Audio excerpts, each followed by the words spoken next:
প্রিয় দর্শক, শেখ হাসিনার নিরাপত্তা উপদেষ্টা তারেক সিদ্দিক এবং তার বেসরকারি বিনিয়োগ এবং শিল্প উপদেষ্টা সালমান এফ রহমানের কিছু থলের বেড়াল বের করেছেন অনুসন্ধানী সাংবাদিক জুলকারনাইন সায়ের সামি। এই দরবেশ খ্যাত সালমান এফ রহমান এবং তারেক সিদ্দিকের বেশ কিছু অপকর্ম নিয়ে আমি সাজিয়েছি আমার এই গুরুত্বপূর্ণ ভিডিওটি। তাই ভিডিওটি শেষ পর্যন্ত দেখার জন্য আপনাদের কাছে আমি অনুরোধ করছি। জনাব আজিজি কি শেষ? আর কারো উপরে কি এরকম কিছু আসতে পারে? আমেরিকা কি বাংলাদেশের গণতন্ত্র নিয়ে কথা বলা থামিয়ে দিচ্ছে? আরেকটা হচ্ছে, দুর্নীতি নিয়ে কি আর কারো উপরে স্যাংশন আসতে পারে? এই দুটো প্রশ্ন। ভারতের গোয়েন্দা সংস্থা এবং ভারতীয় পুলিশের বরাত দিয়ে বাংলাদেশের গোয়েন্দা সংস্থা 6 জন মডেল এবং নায়িকাকে নজরদারিতে রেখেছে এই হত্যাকাণ্ডের সাথে সম্পৃক্ত থাকার সন্দেহে, এবং কিছুদিনের মধ্যেই তাদেরকে জিজ্ঞাসাবাদের জন্য আটক করা হতে পারে। মালয়েশিয়া থেকে দেশে ফিরলেন 61,000 বাংলাদেশি। দর্শক, 100-200 না, 61,000। দর্শক, এমপি আনোয়ারুল আজিম আনারকে কেন্দ্র করে কিন্তু ইতিমধ্যেই 6 জন নায়িকাকে বাংলাদেশি গোয়েন্দা সংস্থা এবং কলকাতার গোয়েন্দা সংস্থা নজরে রেখেছিল। কিন্তু দর্শক, এই 6 জন নায়িকার মধ্যে আসলে কে দোষী বা কে এমপি আনোয়ারুল আজিম আনার হত্যাকাণ্ডে জড়িত? দর্শক, অবশেষে তার নাম প্রকাশ করে দিল রাজনৈতিক বিশ্লেষক সাকিব আনোয়ার। দর্শক, আজকের নিউজটি সম্পূর্ণ দেখলেই কে সেই নায়িকা, তার কি পরিচয় এবং তিনি ঠিক কী কারণে কলকাতায় গিয়েছিলেন সমস্ত কিছুই আপনারা জানতে পারবেন। এমনকি দর্শক, এরই সাথে সাথে সালমান এফ রহমান এবং তারেক সিদ্দিকীর থলের বিড়াল বের করে দিয়েছে নাগরিক টিভির সঞ্চালক নাজমুস সাকিব। তো দর্শক, আজকের নিউজটি কিন্তু হতে চলেছে অত্যন্ত গুরুত্বপূর্ণ, তাই বলবো নিউজটি না টেনে সম্পূর্ণ মনোযোগ সহকারে দেখবেন। এমনকি দর্শক, বাংলাদেশ থেকে প্রায় 17,000 কর্মী মালয়েশিয়া যেতে পারেনি, কিন্তু দর্শক সেখান থেকে ফেরত পাঠিয়েছে তারা 61,000 কর্মী। দর্শক, বাংলাদেশের রেমিটেন্স বাড়াতে কিন্তু কঠোর ভূমিকা পালন করে বিদেশে থাকা বাংলাদেশি নাগরিকগণ। কিন্তু দর্শক, যখন বিদেশ থেকে বাংলাদেশি নাগরিকদের এভাবে হাজারে হাজারে পাঠানো হবে, তখন বাংলাদেশ ঠিক কোন জায়গায় যেতে চলেছে দর্শক সেটিও জানতে পারবেন। এমনকি দর্শক, জেনারেল আজিজকে নিষেধাজ্ঞা দেওয়ার পর এবার ঠিক কার পালা, বা এরপরে আমেরিকা ঠিক কাকে স্যাংশন দিতে পারে বা নিষেধাজ্ঞা দিতে পারে, দর্শক সেটি জানতে পারবেন। তো দর্শক, আমি আর বেশি কথা বাড়াবো না, আপনাদের সরাসরি সবগুলো ভিডিওর বিস্তারিত আলোচনা দেখাবো।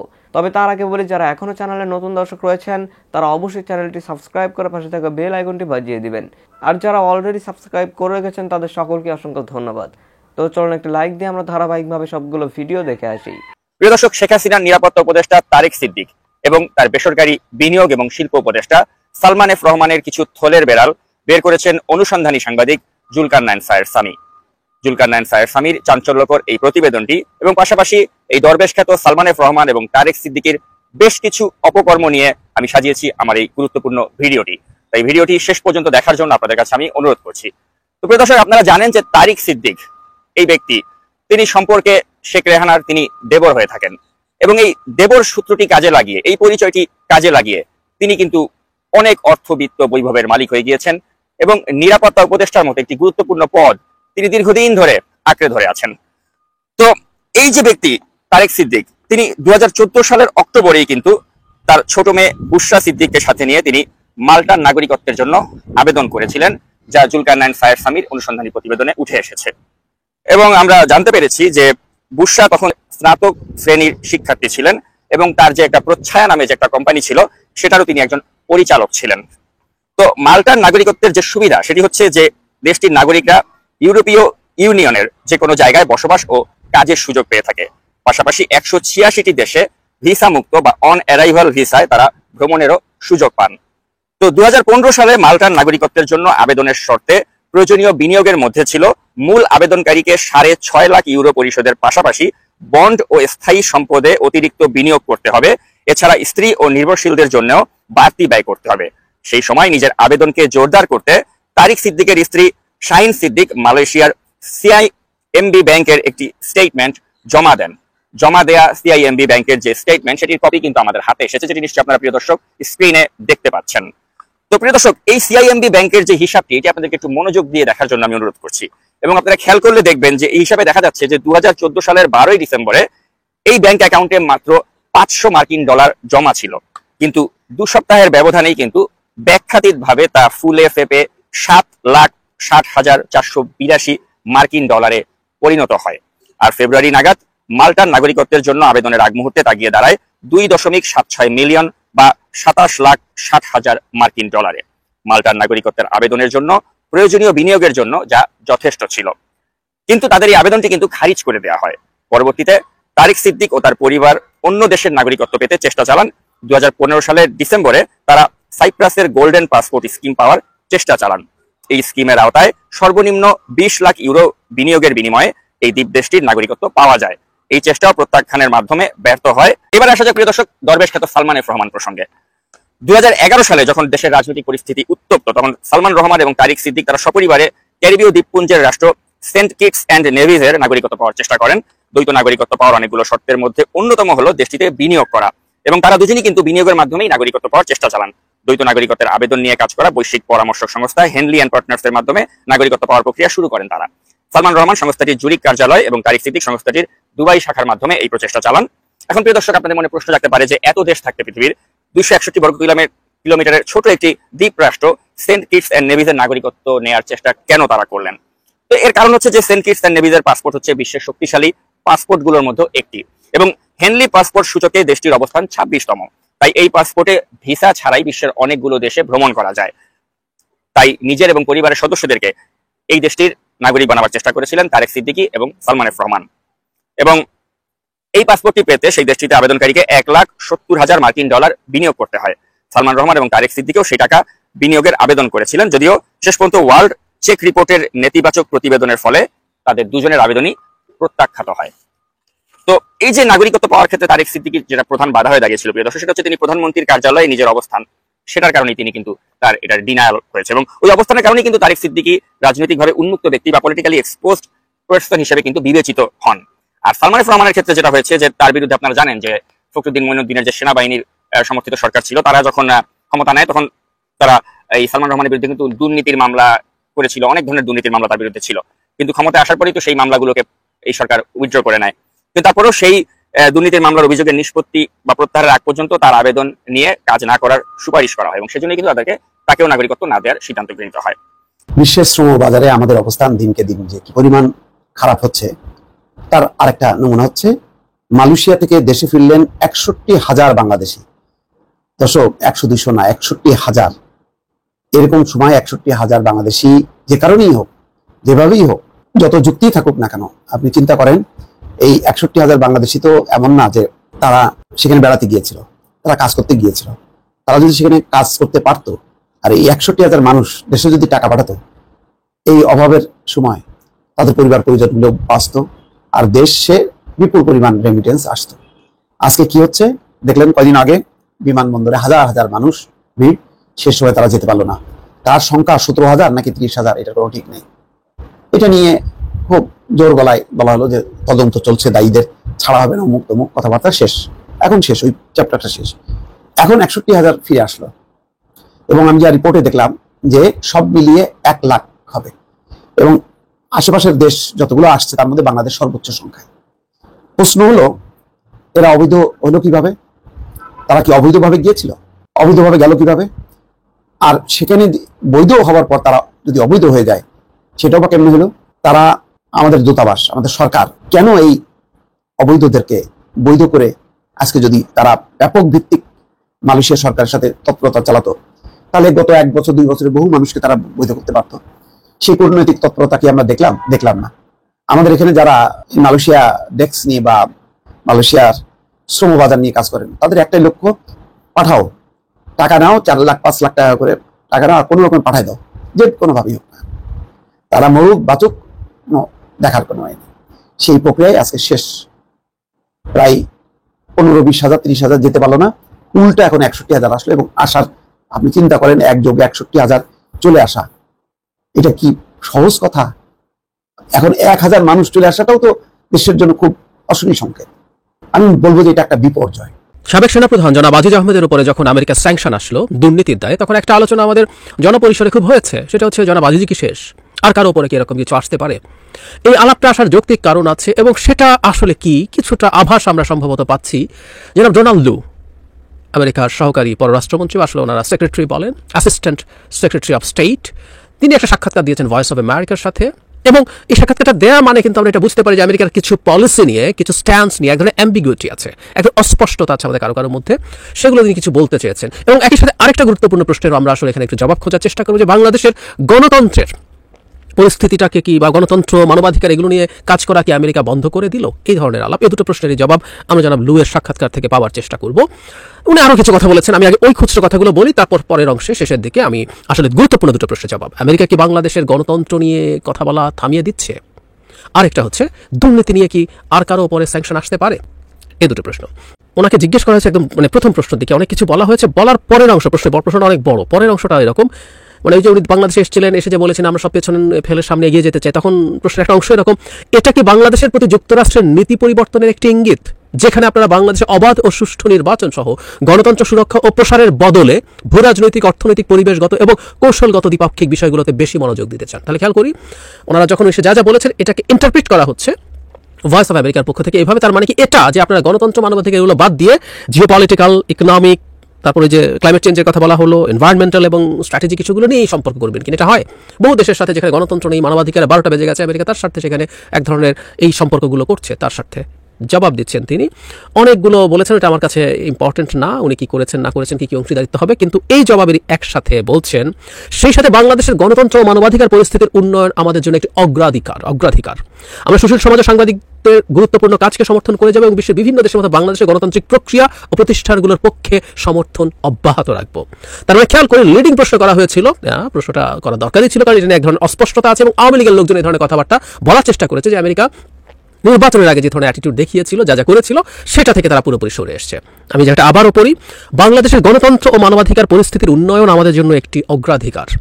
আমরা সুশীল সমাজ ও সাংবাদিকদের গুরুত্বপূর্ণ কাজকে সমর্থন করে যাব এবং বিশ্বের বিভিন্ন দেশের মতো বাংলাদেশেও গণতান্ত্রিক প্রক্রিয়া ও প্রতিষ্ঠানগুলোর পক্ষে সমর্থন অব্যাহত রাখবো।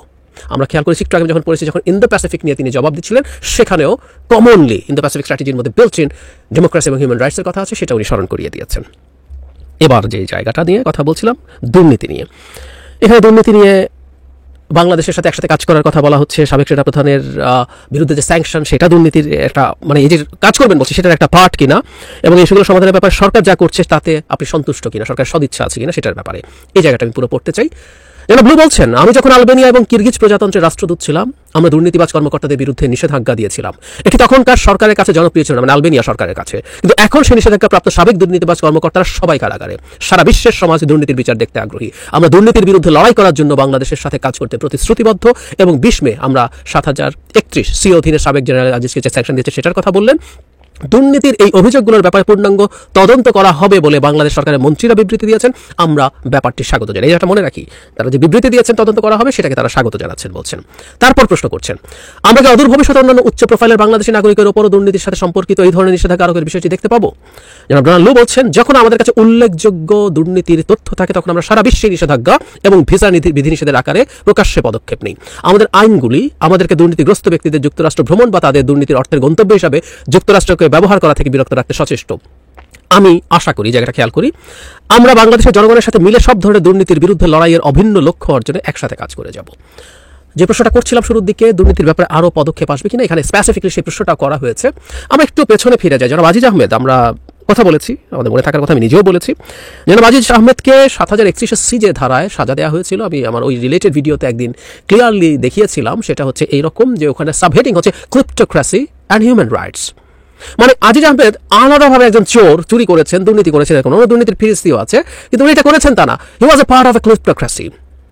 ক্লিপ্টোক্রেসি এমন একটা শাসন ব্যবস্থা যেখানে জাস্ট চোর রাখা হবে, চোরদের সরকার হচ্ছে ক্লিপ্টোক্রেটিক সরকার। সো একটা ক্লিপ্টোক্রেসি অংশ হিসেবে তিনি কাজ করেছেন। আমরা বুঝি, আমরা দীর্ঘদিন থেকে এই কথা বলছি, এই আলাপ করছি। আমি অন্তত বহুবার বাংলাদেশে একটা ক্লিপ্টোক্রেসি এই কথা বলার চেষ্টা করেছি, এবং তাকে স্যাংশন দেওয়া যে স্টেটমেন্ট, তার মধ্যে একটা যে গুরুত্বপূর্ণ জায়গা ছিল এরকম, ওখানে ফিরিস্তি দেওয়া ছিল উনি কীভাবে অপরাধী ভাইদের জন্য কী করেছেন, কীভাবে দুর্নীতি করেছেন। তারপর বলছেন, তার কর্মকাণ্ড বাংলাদেশের গণতান্ত্রিক প্রতিষ্ঠান এবং সরকারি প্রতিষ্ঠান ও প্রক্রিয়ার উপর জনগণের বিশ্বাসকে ক্ষুণ্ণ করতে ভূমিকা রেখেছে।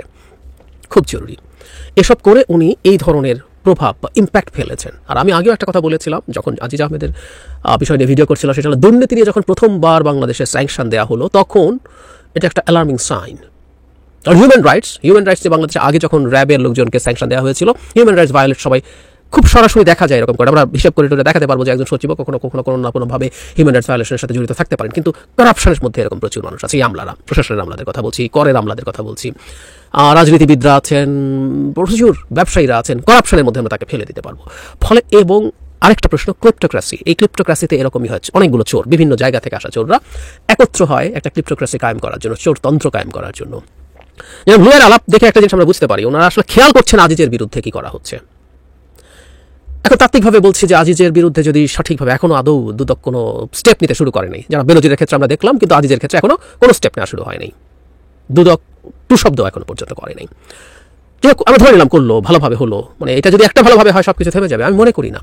আমি জনাব ব্লুয়ের বক্তব্য থেকে বোঝা যায় যে জনগণের সাথে কাজ করে যেতে আগ্রহী। আমি এই ভিডিওটা করেছিলাম যে আজিজ বেনজিরের উপরে যা হচ্ছে তার সাথে লু এফেক্ট আছে কিনা, কারণ উনি সাংবাদিকদের সাথে কথা বলার সময় কিন্তু একটা ইঙ্গিত দিয়ে গিয়েছিলেন যে দুর্নীতি ইজ আ প্রায়োরিটি। সো ওনার সাক্ষাৎকারে উনি এটা রিটারেট করলেন, আবার স্পষ্ট করে এটাকে স্ট্রংলি বললেন। আমরা ধরে নিতে পারি, আমরা এই আলাপ থেকে ধরে নিতে পারি বাংলাদেশে দুর্নীতির দায়ে এই ধরনের সাজা, এর সাথে যদিও আরও বেশ কিছু জিও পলিটিক্যাল এবং আদার ইন্টারেস্টের প্রশ্ন জড়িত থাকে, তারপর আমরা ধরে নিতে পারি যে এই ধরনের শাস্তি, হাই প্রোফাইল লোকজনের উপর শাস্তি আরও আসবে। আনার হত্যাকাণ্ডের পর ডামি সংসদের তথাকথিত এমপি এবং আওয়ামী লীগের নেতাদের আসল চরিত্র আস্তে আস্তে প্রকাশ পেতে শুরু করেছে। ঘটনাটা যেহেতু ঘটেছে ভারতে, এই কারণে বাংলাদেশের গোয়েন্দা সংস্থার পাশাপাশি ভারতীয় পুলিশ এবং ভারতের গোয়েন্দা সংস্থাও এই খুনের ঘটনা তদন্ত করছে।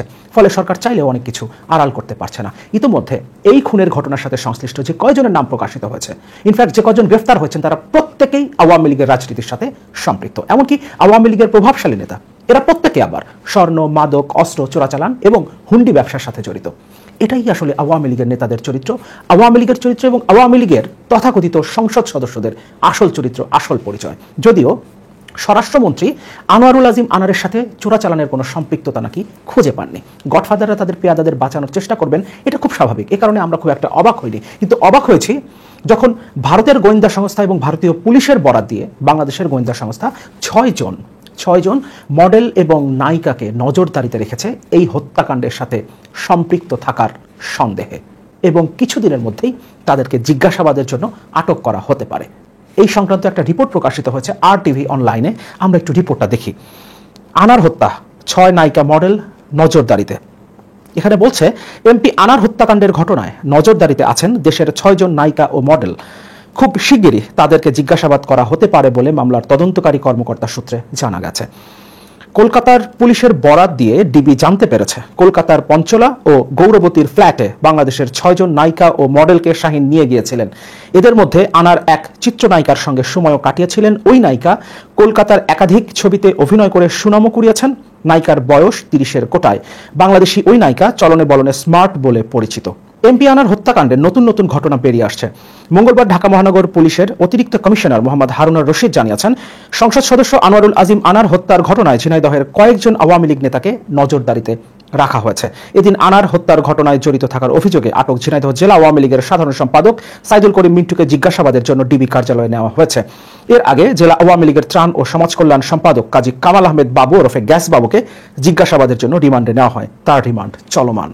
কলকাতার একাধিক ছবিতে অভিনয় করা, চলনে বলনে স্মার্ট, 30-এর কোটায় বয়স যে নায়িকার সাথে আনোয়ারুল আজিম আনার সময় কাটিয়েছিলেন, তার নাম এই রিপোর্টে উল্লেখ না করলেও আমরা নিশ্চয়ই বুঝতে পারছি এখানে কার দিকে ইঙ্গিত করা হয়েছে। পাশাপাশি আরও 5 জন মডেল এবং নায়িকাও এই তালিকায় রয়েছেন, যারা নজরদারিতে আছেন, যাদেরকে হয়তোবা জিজ্ঞাসাবাদের জন্য গ্রেফতার করা হতে পারে কিংবা ডেকে আনা হতে পারে ডিবি কার্যালয়ে। এই একটা ঘটনা থেকে আমরা সংসদে থাকা ডামি সংসদ সদস্যদের চরিত্র এবং আওয়ামী লীগের নেতাদের চরিত্র পরিষ্কারভাবে বুঝতে পারি, এবং তাদেরকে বাঁচানোর চেষ্টা কে করেন? সরকারের স্বরাষ্ট্রমন্ত্রী আনোয়ারুল আজিম আনারের সাথে নাকি চোরাচালানের কোনো সম্পৃক্ততার কথা জানেন না, তার কাছে এই ব্যাপারে কোনো তথ্য নেই, অথচ সারা বাংলাদেশ জানে। এমনকি ভারতের গোয়েন্দা সংস্থাও একই কথা বলেছে। ভারতের গণমাধ্যমগুলো আপনি খুলে দেখেন, সেখানে আনোয়ারুল আজিম আনারের হত্যাকাণ্ডের ঘটনা নিয়ে যতগুলো রিপোর্ট হয়েছে, শুরু থেকে এখন পর্যন্ত যতগুলো রিপোর্ট হয়েছে, প্রত্যেকটা জায়গায় উল্লেখ করা হয়েছে আনোয়ারুল আজিম আনার একজন চোরাচালানি, এবং শুরুর দিকে বলা হচ্ছিল চোরাচালানের টাকার ভাগ বাটোয়ারা নিয়ে সমস্যা থেকেই তাকে খুন করা হয়েছে। পরবর্তীতে আমরা জানতে পারি চোরাচালানের পাশাপাশি রাজনৈতিক দ্বন্দ্ব এখানে একটা কারণ। এই কারণে আওয়ামী লীগের অন্য নেতাদেরকে গ্রেফতার করা হচ্ছে, এমনকি জেলা আওয়ামী লীগের সাধারণ সম্পাদককে গ্রেফতার করা হয়েছে। তো দর্শক, আমি আশা করছি আপনারা সকলেই অত্যন্ত মনোযোগ সহকারে সবগুলো ভিডিওই দেখেছেন। এমনকি দর্শক, যদি এই ভিডিওগুলো সম্পর্কে আপনাদের কোনো মতামত থেকে থাকে তাহলে তো অবশ্যই জানাবেন।